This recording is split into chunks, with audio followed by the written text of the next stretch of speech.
presented by Auraverse, where consciousness, earth, and inner wisdom move as one.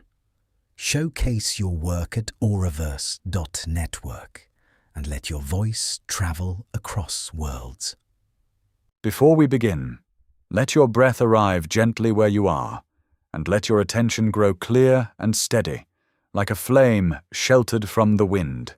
Welcome, I am C.S. Douglas, and this is Codex Æternum, the Rational Bible, a journey through the hidden architecture of power and the living conscience of the universe.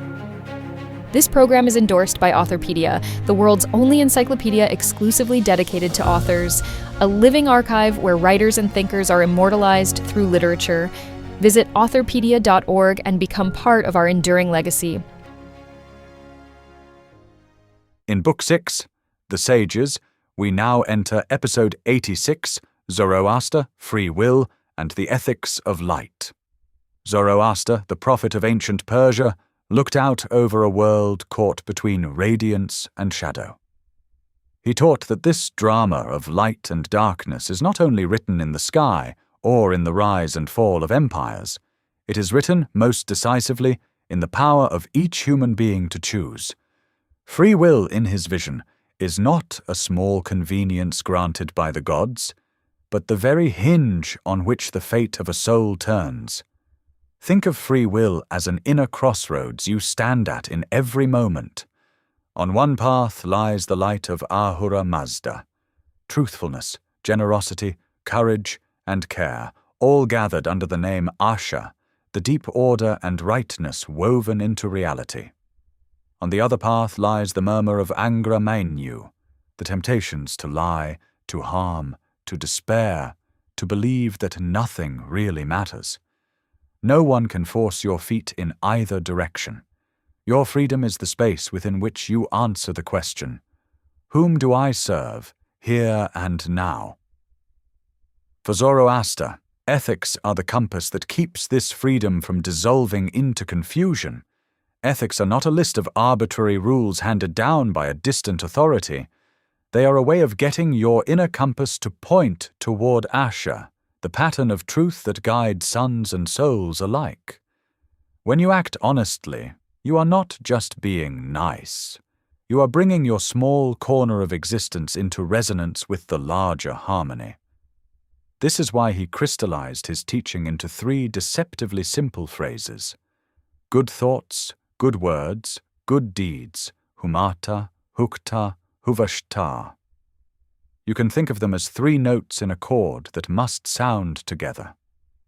Good thoughts alone are not enough if your words betray them. Good words are hollow if your actions contradict them. And even good deeds lose some of their power if they are driven by resentment or fear instead of clarity and goodwill. Free will, then, is the instrument on which this threefold music is played. It is like a sword, but not one designed to cut others down. It is a sword that first has to cleave through your own confusion. Every time you choose patience over spite, truth over convenient falsehood, service over indifference, you swing that sword on the side of the light. The battlefield is not a distant plain. It is the small, repeating scene of your daily decisions. Zoroaster insists that these choices are never trivial. He does not allow the comfort of imagining that what you do inside stays neatly sealed away. Each intention, each word spoken, each action taken leaves an imprint on your own character and, in some mysterious way, on the fabric of the world. You become, over time, the sum of your repeated choices, and the universe around you becomes the sum of many such souls choosing, day after day. From this angle, spiritual growth is not a matter of escaping responsibility, but of deepening it. The soul, Zoroaster says, moves through life like a traveler, facing crossroads and storms, guided not by fate, but by the way it uses its freedom. Each time you choose in favor of Asha, you take a step toward a clearer union with the wise Lord. Each time you cooperate with the lie, you wander a little farther from your own center. Yet the path back is always available because the power to choose again is never taken from you. Notice how rare this is in ancient thought. Many traditions lean heavily on destiny, the decrees of gods, or the weight of karma. Zoroaster, by contrast, places startling trust in human agency. Even divine beings in his cosmology stand under the law of choice. The end of the cosmic story, the ultimate triumph of light, is assured. But your place in that story is left open, waiting on your decision. This makes free will both a privilege and a duty. To be human, in Zoroaster's sense, is to be capable of reflection, of pausing between impulse and action, and of orienting yourself toward higher principles. Instinct belongs to animals, automatic obedience belongs to machines, but the human heart is designed to listen, weigh, and choose. When you use that power to align with Asha, you become a conscious partner in the repair of the world. Zoroaster's legacy, then, is not just an ancient code of conduct, but a way of seeing your own life as spiritually consequential. Every email you send, every conversation you enter, every private thought you silently encourage is an occasion either to strengthen the beam of light or to thicken the surrounding shadow. The scale rarely tips through one grand gesture. It shifts through 1,000 small fidelities. Carry this revelation as a quiet resolve. Your freedom is holy.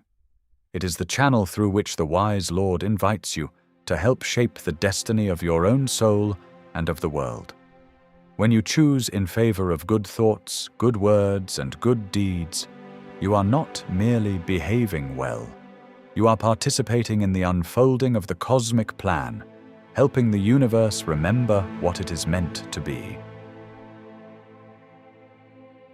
In our next episode, the scene changes from the fire altars of Persia to the harbors and hilltops of ancient Greece. There we meet Pythagoras, a sage who listened so closely to the world that he heard number singing. He will show us a cosmos that is not a chaos of accidents, but a harmonious symphony. A music of spheres and proportions, where every soul is an instrument and every life a line in the score. Our next sponsor is Everly Books Publishing Group, a traditional independent press serving both new and established writers. Everly Books welcomes unsolicited manuscripts submitted directly through everlybooks.org.